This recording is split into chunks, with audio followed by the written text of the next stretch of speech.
Sri Ravi Shankar, he gets audiences of 100,000. I debated with him, and you know the outcome of that. Have you seen that debate? Yeah. What was the outcome? It was. What? It wasn't as I expected. Sorry? It wasn't as I expected. Yeah. Oh, it wasn't as you expected. Yeah. But did I break any rules of the debate? Pardon? Did I break any rules of the debate? No. Did I not answer all his questions? No. Did he answer my questions? No. No. One of the most famous Hindu preacher in the world, Sri Ravi Shankar. Many people call him God. But sir, how about Sadhguru? I guess he destroyed some of your points, I guess. Sadhguru from the Okay. Foundation. Arrange for a dialogue, I will debate him. You arrange, I will debate him. Sadhguru is a famous person. My first question would be, I'd like to relate it to you. So I've seen your previous speeches before on YouTube. You are a specialist in comparative religion. So when you compare Islam and other religion like Hinduism, like quoting scriptures from Bhagavad Gita or something, don't you think there is a possibility to misinterpret it and provide misguidance to those who doesn't belong to that faith? What's your name, brother? Pardon? Your name?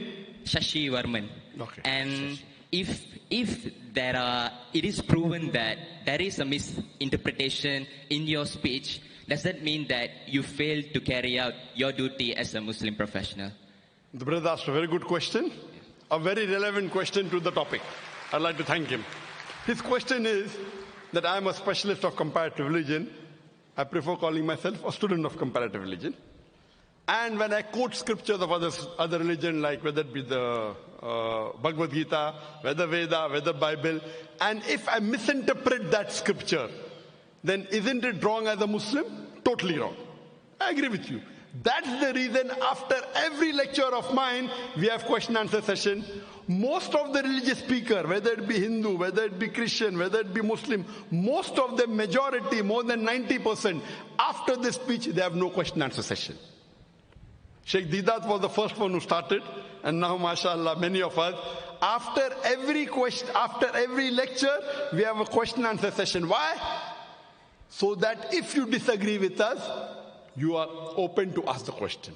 In the question answer time, if any speaker, including myself, if the questioner proves that my interpretation is wrong, if they prove to me, first I will say, I am sorry, I will take it back. If I make a mistake, as a Muslim, compulsory, I would apologize. I would first say, I'm sorry, I misunderstood your scripture. Inshallah, in future, I will not quote it. Never in my life of 25 years of dawah, more than has a single questioner, mashallah, I can make mistakes. I'm a human being. I'm not perfect. No human being is perfect. Not a single questioner ever quoted me anything and proved me wrong. Alhamdulillah. I can be wrong. I can be wrong. Therefore, we say, ask the question. If he poses a question to me, I will counter quote him and give him the quotation from his scholars. I will quote. What does Swami Vivekananda say? I will quote. So it is intellectual. That is the reason what we say, let's come for a debate. Friendly debate, no problem. But I'll only debate with someone who has some standing, not with every Tom, Dick and Harry. You understand? If I can get 1 million people for my talk, largest gathering, even if we get 2%, 20,000, I will debate you. Any Tom, Dick and Harry, I cannot. So what my reason is, if you want to debate me, you should at least be able to gather minimum 20,000 for your speech. If I can get 2 million, you at least get 2%. Okay? If you can get 20,000 for your lecture, I'm willing to debate with you. If you cannot get, you give it to someone who can get. And there are many Hindu speakers in the world. There are many Christian speakers in the world who get 100,000 and more. In India, many people. Sri Ravi Shankar, he gets audiences of 100,000. I debated with him, and you know the outcome of that. Have you seen that debate? Yeah. What was the outcome? It was. What? It wasn't as I expected. Sorry? It wasn't as I expected. Yeah. Oh, it wasn't as you expected. Yeah. But did I break any rules of the debate? Pardon? Did I break any rules of the debate? No. Did I not answer all his questions? No. Did he answer my questions? No. No. One of the most famous Hindu preacher in the world, Shri Ravi Shankar. Many people call him God.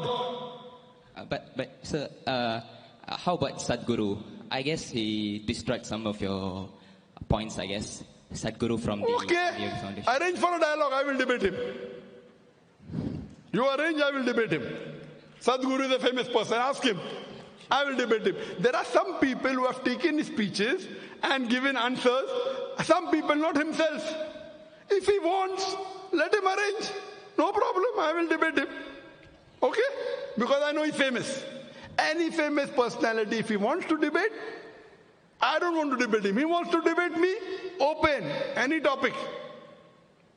Any topic on comparative religion. Hinduism and Islam, no problem. Okay? I'm welcome.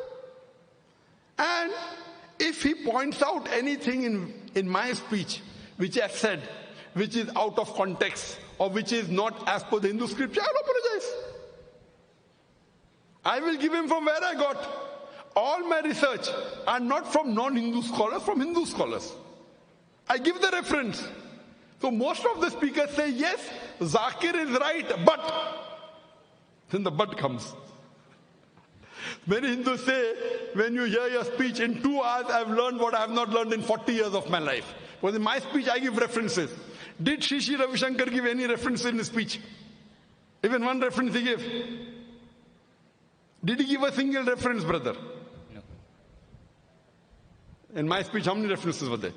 So who's more authentic? A person who gives a reference or a person who doesn't give a reference?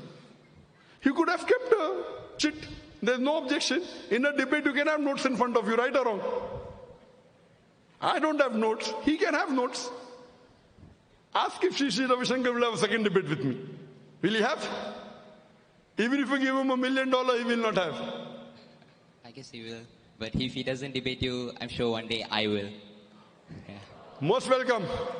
The day you can get 20,000 people for your audience, I will debate you. Now what you can do, question answer. Did I answer your question or not? Yeah, you did. Thank you. Very satisfactorily? Yes. I'm very happy. Thank you for accepting it. And may Allah guide you. And I'll pray for you that you come to the truth, brother. Thank you. Thank you very much. Yes, you're most welcome.